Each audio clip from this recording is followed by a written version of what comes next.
Dans le contexte actuel, évidemment, les actions de l'agence sont un petit peu différentes. Là, on est dans des dispositifs de réaction rapide, d'intervention, d'influence auprès des autorités, davantage d'interconnexion. Et en ça, la crise a sans doute du bon.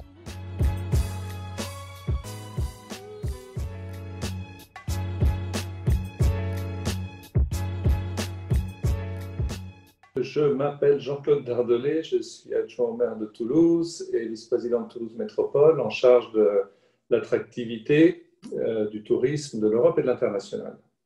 Vous avez, je crois, d'autres fonctions aussi dans des entreprises toulousaines.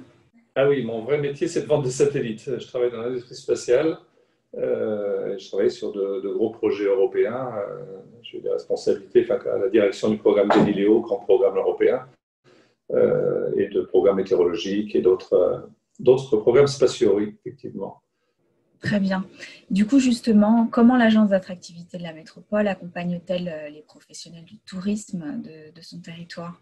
Quand tout va bien, on les accompagne, j'allais dire simplement avec tout ce qu'une agence peut faire pour accompagner, pour mutualiser un petit peu toutes les actions de priorisation, de communication, d'accompagnement au quotidien, de formation. Voilà, tout ce qu'une agence d'attractivité fait habituellement sur les actions de tourisme d'affaires, de tourisme de loisirs, d'événementiel, etc. Dans le contexte actuel, évidemment, les actions de l'agence sont un petit peu différentes. C'est-à-dire, là, on est dans des dispositifs de réaction rapide, d'intervention, d'influence auprès des autorités, davantage d'interconnexion. Et en ça, la crise a sans doute du bon. C'est-à-dire, elle nous force à davantage communiquer avec toutes les parties prenantes, publiques et privées. Voilà. Alors, beaucoup l'ont dit, cette crise catalyse beaucoup de transformations qui étaient déjà amorcées avant début 2020. Quelles sont celles qui sont pour vous les plus importantes et comment la destination Toulouse Métropole envisage-t-elle de s'en saisir? Cette crise est multifacette. C'est une crise sanitaire, donc ça touche un virus qui touche la santé de tout le monde, sans exception, mais avec des effets collatéraux majeurs sur les volets économiques, sur les volets sociaux et sur des volets sécuritaires aussi. Il nous appartient aussi, en même temps que tous les acteurs publics, eh bien de réagir, de nous interconnecter et de faire en sorte eh bien, d'accompagner tout le monde pour traverser cette crise. Alors avec une issue, puisque le vaccin est là. Donc ça, on sait que la crise a une fin. C'est une question de semaines, de mois, de trimestres, de semestres.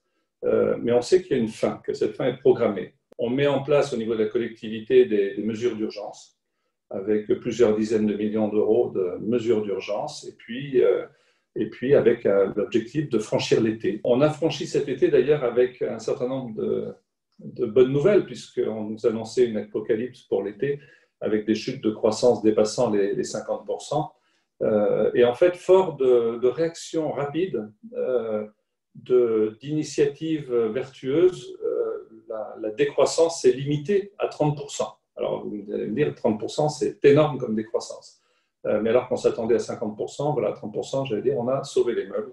Et on s'en félicitait. Et on s'apprêtait à vivre un mois, une rentrée de septembre-octobre, avec eh bien, la reprise de l'activité de tourisme d'affaires, puisque c'est le gros de l'activité à Toulouse, le tourisme d'affaires. Et puis, bien, septembre, la crise recommence. Et là, on retombe un petit peu dans les tréfonds de cette crise qui n'en finit pas, avec de nouvelles mesures qui empirent chaque semaine. Et on vit tous à l'aune de l'information du soir à la radio ou à la télévision qui va durcir chaque jour davantage les conditions économiques notamment. Voilà. On a mis en place une charte de continuité. Vous savez, on parle de protocole de continuité pour les écoles, on parle de protocole de continuité pour les hôpitaux, et on parle de protocole tout court pour les acteurs du tourisme, de l'événementiel, de l'hôtellerie. Nous, on a mis en place une charte et un protocole de continuité parce qu'il est important que tous ces acteurs continuent, réinventent. Voilà. Donc on a co-signé tous cette charte Toulouse Safe qui rassure, qui est faite pour rassurer tous les donneurs d'ordre, les visiteurs, les touristes, les tour opérateurs. Alors, vous avez beaucoup travaillé ces dernières semaines en concertation avec les acteurs du territoire pour justement réfléchir à votre plan d'action. Quelles sont les priorités pour 2021 ? 2021. Alors, déjà, il va falloir franchir Noël. Parce que 2021, pour beaucoup, c'est bien loin. Bien que ce soit encore dans 6 semaines au moment où je vous parle. Voilà, pour le moment, il va falloir franchir Noël. Donc, on essaie d'inventer là aussi, de maintenir des activités, de faire en sorte que voilà, il se passe des choses à Noël. Ça va être compliqué, parce que là aussi, on vit à l'aune des annonces de chaque soirée. Donc pour 2021, eh bien, bon, vous savez, Toulouse est connue pour être la ville d'Airbus, la ville du spatial. On travaille déjà à la relocalisation. Toulouse est aussi surtout une ville d'industrie souveraine, qui est une priorité nationale, qui est une priorité européenne. Donc on travaille, si je veux sortir un petit peu de tourisme, à la venue d'équipes de l'Agence européenne du climat. On se prépare à accueillir des grosses entreprises très structurantes, très performantes dans le domaine de la santé, des biotech, des medtech, voilà, donc surtout les domaines d'excellence de l'intelligence artificielle et d'autres domaines d'excellence, sur les volets aussi bien académiques de la recherche que de l'industrie. On se prépare à des diversifications. Alors en fait, ce n'est pas vraiment des diversifications, simplement que l'aéronautique et le spatial prenaient un tel poids qu'on finissait par oublier des pépites toulousaines qui étaient déjà importantes, voire énormes en taille, en enjeu et en potentiel d'emploi. Donc là, on amplifie, on renforce nos actions sur ces domaines et avec, je l'espère, des succès à annoncer très, très bientôt. La crise permet, si on l'amène, si on réagit bien, va permettre de réconcilier un certain nombre de choses. Je pense qu'elle va permettre de réconcilier le numérique avec l'humain, je viens d'en parler. Elle va permettre de réconcilier le rural et l'urbain, c'est ce que je vous expliquais sur les city hubs.